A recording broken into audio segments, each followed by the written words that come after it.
Hello there you guys, welcome to one of my videos. This year's summer transfer window is very important for Manchester United because we do need more signings. I've already given you the 3 areas where I think Manchester United need to strengthen up. I think we need a striker, we need a world-class midfielder, and we also need a centre-half. It was a disappointing January transfer window for Man United. We only saw one arrival, and that was Amad Diallo Traore. But Solskjaer did say a few times during the January transfer window that he wasn't expecting any signings. But we saw a few players leave in the January transfer window. So to Ole Gunnar Solskjaer's credit, he has got rid of the vast majority of the deadwood now. It's very imperative that Woodward backs Solskjaer in the summer transfer window. Woodward has come out several times to support Solskjaer, and he's promised that he will back him. He did say, don't forget, towards the end of last year that he will back him with a long-term plan centred around summer transfer windows. Solskjaer's endured 4 transfer windows as permanent Manchester United manager and 5 in total. I don't think Solskjaer's been backed enough in the transfer windows he has endured so far. But when we was enjoying them bad periods under Ole, Woodward assured that Ole Gunnar Solskjaer's job was safe, because obviously our board have got a soft stance on Solskjaer with him being a club legend. Disregarding him being a club legend, then obviously our board would be a lot more ruthless on him. Woodward's been at the club since 2012 and the Glazers have been at the football club since 2005. I think Solskjaer has made good signings since he became Man United manager. In the summer of 2019, he recommended Daniel James, Wan-Bissaka and Harry Maguire in. In January of last year, he brought Bruno Fernandes in and Odi Nagalo in on loan. And in the summer transfer window of last year, he recommended Donny van der Beek in, Alex Telles, Edison Cavani, Facundo Pellistri. Obviously, Amad Diallo Traore to Man United was agreed last October, but his move to Man United was official in the January transfer window. And yes, Solskjaer spent over £200 million at the club.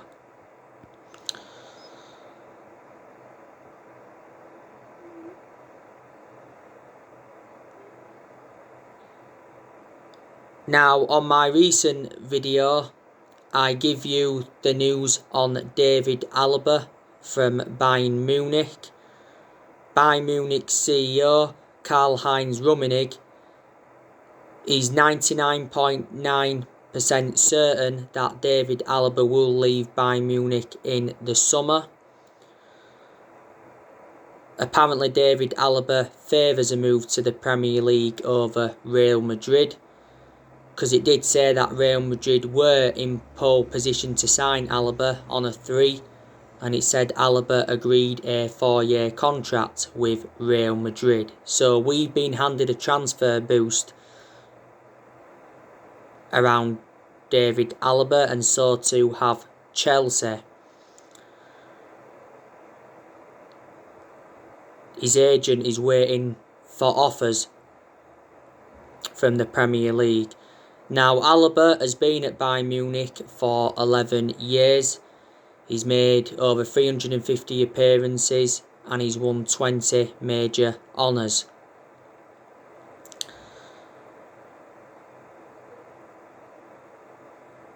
He primarily plays as centre-back and a left back, but before he has been deployed as a central midfielder, a left winger and a right winger, so he is very versatile. He is the age of 28, so he's highly experienced. Obviously, before he was at Bayern Munich, he was at Austria Vienna, and he did have a loan spell with Hoffenheim.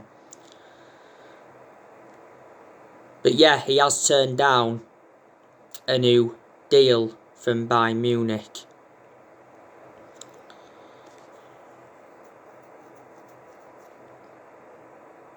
Apparently, we've identified our two top targets for the summer transfer window, and that is Jules Koundé from Sevilla and Erling Haaland from Borussia Dortmund. Jules Koundé is valued at £60 million. His performances have been outstanding for Sevilla this season. Sevilla paid £22 million for him from Bordeaux around 18 months ago, and he's got a contract with Sevilla until 2024. Jules Koundé is a defender. And as you all know, Ole Gunnar Solskjaer would love to sign Erling Haaland. Apparently, Manchester City are going to make Erling Haaland their top target. Don't forget, back in December 2019, Woodward and Solskjaer went to meet up with Haaland in Norway to negotiate a possible move to Manchester United. Erling Haaland's father, earlier on this season, was talking about Erling Haaland's transfer links to Man United. I'm expecting Haaland to leave next year when his £68 million release clause becomes active. Borussia Dortmund paid just £17 million for him in January of last year, and he's got a contract with Dortmund until 2024. Ole Gunnar Solskjaer knows the player well, because Solskjaer was the one that gave Haaland his debut at just the age of 16 at Molde. You know, do you still think there's a chance that we will sign Jadon Sancho in the summer? Now, Bild have said that Borussia Dortmund have reduced their asking price for Jadon Sancho to £88 million. Sport 1 recently said that Dortmund were relying on Jadon Sancho's sale, so Dortmund have actually been forced to lower their demands. But yeah, Dortmund are expecting him to leave this summer. But recent narratives said that we ended our interest in Sancho. I think the main explanation is because of the form of Amad Diallo Traore. Earlier on this season, Jadon Sancho made an admission saying that he has endured a difficult season at Dortmund, but he said he was happy to be back among the goals. Borussia Dortmund's CEO came out earlier on this season and explained why he was struggling, because he was expected to join us last summer. Don't forget, earlier on this season, Dortmund sacked Lucien Favre. This is Sancho's fourth season with Dortmund. Analysing the vast majority of his career at Dortmund, he's been consistent. He's got a contract with Dortmund till 2023. Dortmund paid just £8 million for him from Man City back in 2017. But yeah, he was our number one priority target last summer, but Borussia Dortmund's valuation was £108 million. We was not willing to meet that valuation. But it said a few times, didn't it, last summer, that the personal terms had been agreed and the agent fees had been agreed and even a contract had been agreed, but the actual fee was a stumbling block. Fabrizio Romano, who's a very reliable Italian journalist, he's spoken a lot about the Sancho saga, so too has Bild's Christian Falk, and he's also reliable. We had until the 10th of August to sign him last summer, but we missed out on that deadline, so Jadon Sancho remained at Dortmund. There was recent narratives coming out saying that if we fail to sign Sancho again, we will attempt to sign Ousmane Dembele. So like I said, regardless of how we finish the season, the summer transfer window is very important for Man United.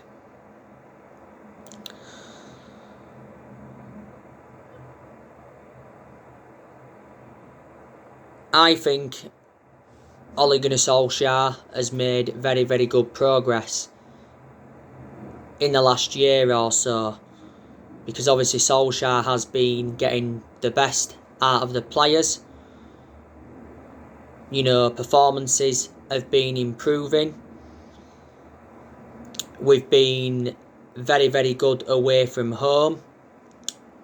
Reflecting on that 0-0 draw with Arsenal not so long ago, we set a new club record.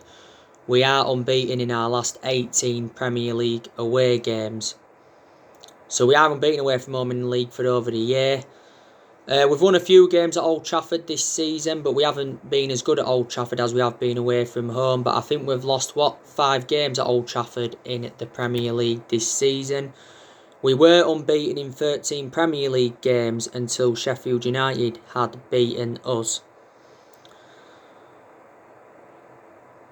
Obviously, Solskjaer has been criticised a lot as Manchester United manager, especially earlier on in the season, reflecting how inconsistent we was. But with how good we've been in that in recent months, our perceptions have started to change on Solskjaer, because at one point Solskjaer was labelled as a PE teacher. But we do deserve credit for sticking with Solskjaer, because he could have easily been sacked as Manchester United manager. And, he is going to be given at least another season at the football club. That'll be his 3rd full season. This is his 2nd full season at the moment. Solskjaer knows how imperative it is to get his first trophy on the board as Man United manager. We haven't won a trophy now for 4 years. And 3 trophies we can pursue this season. We can win the Premier League, we can win the FA Cup, and we can win the Europa League. Now, I definitely think that Man United are in this title race, but there was a lot of Man United fans disregarding the title after our 2-1 loss to Sheffield United and the 0-0 draw with Arsenal. But reflecting on that 9-0 win against Southampton, a lot of United fans' perceptions started to change. We'll win another title at some point, if we don't win it this season. If we do win the title, it will be our 21st title overall, and it'll be our first Premier League title since 2013. I've heard, people saying we've got to start beating the big teams if we are to be genuine title contenders, and we have struggled against the top 6 sides in the Premier League this season. Obviously, we lost 6-1 to Tottenham. We drew 0-0 with Chelsea. We drew 0-0 with Man City. We drew 0-0 with Liverpool. We drew 0-0 with Arsenal. We drew 2-2 with Leicester. So we've got to start beating some of the big teams.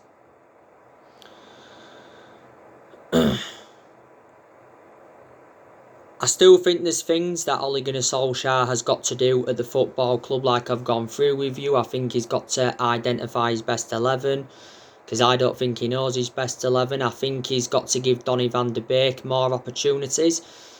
And I think he's got to get his selections right persistently, because there has been a lot of games at Man United where he has been tactically naive. But reflecting now on Solskjaer's been at the club, he's learned quite a bit on the job and he's gained some managerial experience. Man United is the 3rd club in his managerial career. He's managed over 100 games as Man United manager in all competitions. As far as I'm aware, at the moment, there has been no discussions over getting Solskjaer a new contract. He's got like 18 months left on his current contract. But what we've seen in recent months under Solskjaer, we saw the exact same thing when he was the interim manager. You know, when we did appoint Solskjaer in December 2018, he came in as the interim manager at the first. Did very, very well as interim manager. You know, he was the interim manager for 3 months, and then obviously we give him the job permanently in March 2019. Solskjaer's been Man United manager now for over 2 years. He deserves credit as well because he got us to the EFL Cup semi-final this season. You know, he's got us to the FA Cup 5th round. He did well last season in his first full season. Got us qualification for the Champions League. Got us 3rd, and he guided us to 3 semi-finals. When Solskjaer got appointed in as Man United manager, he did assure that the players would get their chances to express themselves, you know, including the young players. I do like the way that Ole Gunnar Solskjaer has promoted the youth, and, you know, he's recommended more young players in to the football club.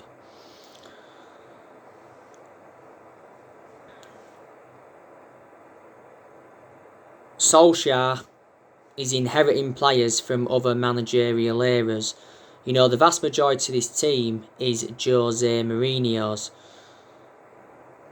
In the last 8 years, we've brought around 36, 37 players in, and we've spent over £1 billion on them.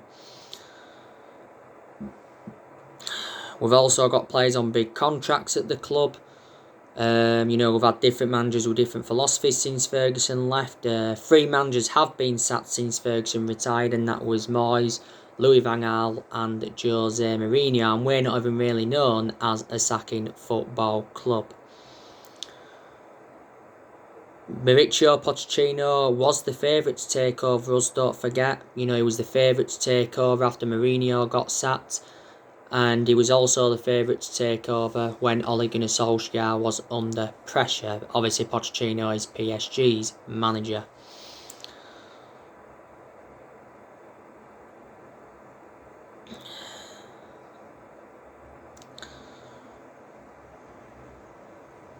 But like I mentioned on my recent video, there's players that are really improving under the Ole Gunnar Solskjaer era. Like I've said, you know, Luke Shaw, he's really improving. You know, he's getting forward well. Defensively, he's been superb. He's getting in good positions. He's creating chances for his teammates. He puts good crosses into the box. My element of concern about Luke Shaw is that he is injury prone. And still remains our first choice left back despite Alex Telles coming in last summer. Luke Shaw's been at the club now over 6 years. We paid £30 million for him from Southampton back in 2014. I think he scored 2 goals for Man United. I think Eric Bailly is also really improving. Hasn't played recently, but I certainly prefer him to Lindelof. You know, Bailly shows that ability to play out from the back. He intercepts well. He passes the ball well. Very effective in the air. My only element of concern about Bailly is far too injury prone. I think aspects of Wan-Bissaka's game's improving. Recently he's been getting forward better. You know, he's been taking players on at the edge of the box. You know, he's put good crosses into the box. Wan-Bissaka, though, has always been defensively superb. This is Wan-Bissaka's 2nd season at Man United. We got him in a deal worth £50 million, didn't we, from Crystal Palace? Like I've said, I think Fred is really improving as a Man United player. You know, he's showing good attacking intent. He's breaking up the play well. Very mobile. He plays some very good passes. I just think he needs to read his game better. That's the only thing Fred needs to work on. Fred has been at the club now a few years. We got him in a deal worth £52 million from Shakhtar Donetsk. Fred. I think Marcus Rashford has improved under Ole. Don't get me wrong, he's had bad periods. He was out of form recently prior to the game against Southampton, was Rashford. But when Rashford's playing well, he gets good runs in behind. He creates chances, he scores goals, which is good to see. I just think we need to keep him out wide because that's where he's more effective. But you can also put him centrally. Rashford's still young, he's got a lot of development in him. Rashford has been a United player since the age of 7 and he's been in our senior squad since 2016.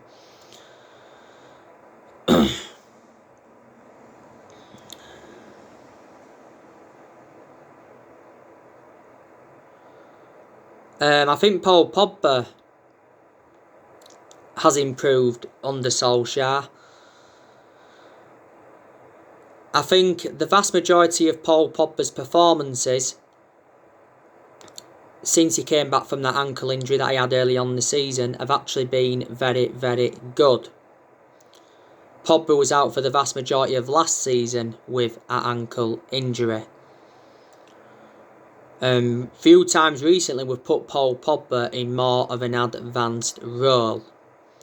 Paul Pogba didn't play any part against Southampton recently. Some people believe we look better without Paul Pogba in the team, surprisingly. But yeah, I recently give you the news on Paul Pogba. Matthias Pogba, Paul Pogba's brother, give us an update on Paul Pogba's future. And he did say that we must sell Paul Pogba if we are to get the money, or he said he will leave for nothing in 2022. And his brother mentioned that Paul Pogba's got no intentions of signing a new contract. Fabrizio Romano, who's a very reliable Italian journalist, he also recently gave us an update on Paul Pogba's future. And he said his transfer away from Man United is still on the cards. He said that Mino Raiola's been planning a move for Paul Pogba next summer. Pogba has had a long-running transfer saga. In recent weeks and that he's been linked with a move to PSG. There's been narratives of him possibly going back to Juventus. Juventus are keen on re-signing Paul Pogba this summer. Fabrizio Romano did reveal that Juventus offered us 4 players to try and sign Paul Pogba, and Pogba's been relentlessly linked with a move to Real Madrid.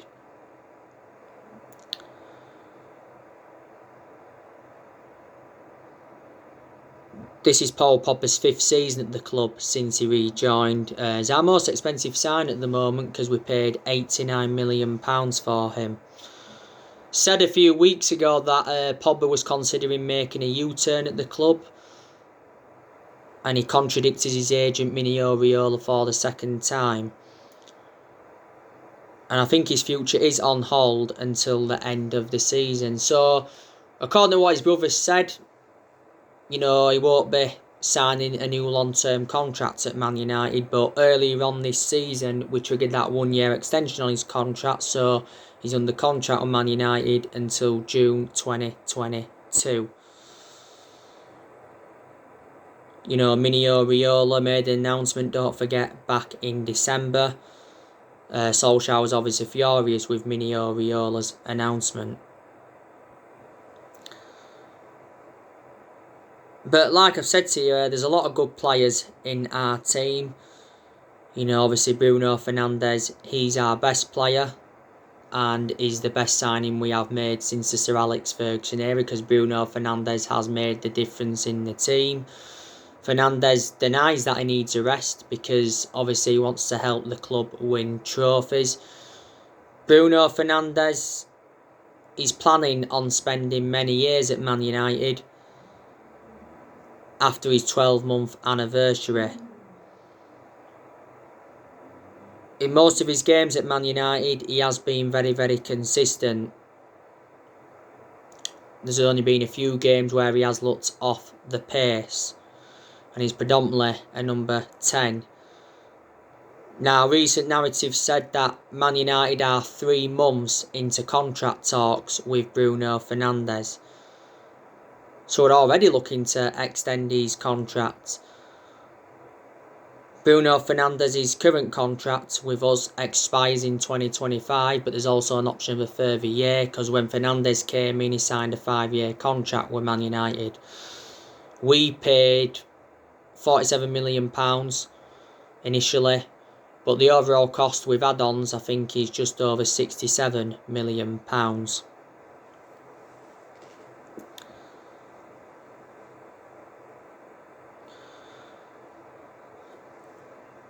Mason Greenwood, I think he's a good player as well, and I think he's the foreseeable future for Manchester United, is Mason Greenwood. He's had some good games this season, but he's also had bad games. Didn't really have much of a perception on him earlier on this season, because don't forget he had personal issues. At one point he was out with injury, and at one point he was out with illness.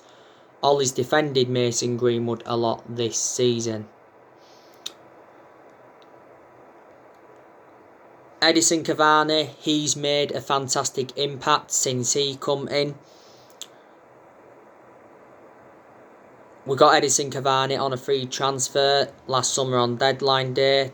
He signed a 1-year contract with Man United with an option of a 2nd year. And I can assure you we'll see out his contract. You know, Cavani holds up the play well. He creates chances, he scores goals. And his movement in and around the box is very, very good.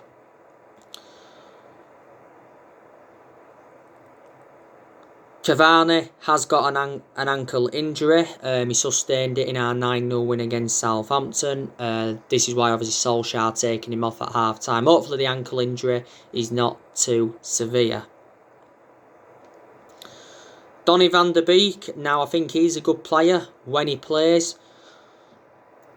Van de Beek seldom starts in the Premier League. He's only started 2 games in the league so far this season, and that was against West Ham and Southampton. Most of his appearances have come from the bench. So like I've said, he needs to get more opportunities.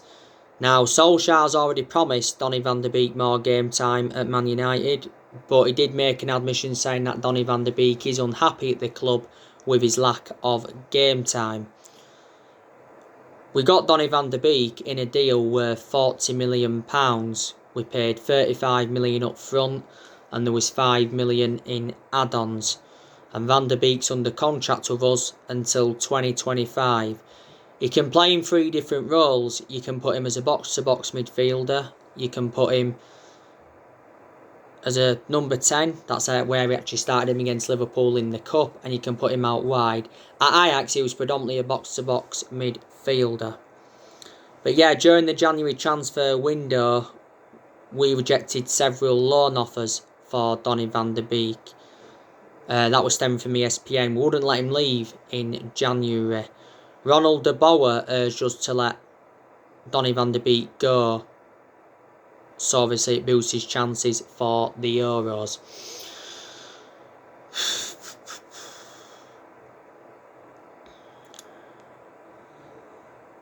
I think Harry Maguire can be a good centre-half when he wants to be. But he certainly wasn't worth the £80 million that we paid for him. You know, he's the most expensive centre-half in the world at the moment, and the 2nd most expensive sign at the club. And he is our current captain. Did have that incident in Greece before the start of the season. You know, David De Gea has had some good games this season for us. And he has been signs in some games where he's been slowly getting back to his best. You know, David De Gea is going to remain our number 1 for at least this season. This is David De Gea's 10th season at Man United, so he has been a long servant, and he's made over 500 appearances for the club in all competitions. Dean Henderson's also good. He's done well in the games he's played in this season. I think at some point Dean Henderson will become our number 1, because Dean Henderson's obviously got now that experience behind him. So there you go. And Martial can also be a good player when he wants to be, but for the vast majority of this season he has been out of form. But yet, he did well in the game against Southampton when he came on, obviously got a brace. But yeah, it was a very, very good win against Southampton, recently beating them 9-0. We are record breakers. First time we'd scored 9 goals since the 9-0 win against Ipswich back in 1995, which was 26 years ago. So yeah, hopefully we can beat Everton tomorrow night. On my next video, I will be giving you my reaction to Ole Gunnar Solskjaer's press conference. So anyway, that's everything to update for today. Drop your comments, likes below on the channel. If you do, consider subscribe as always, and take care. God bless. See you all again very, very soon.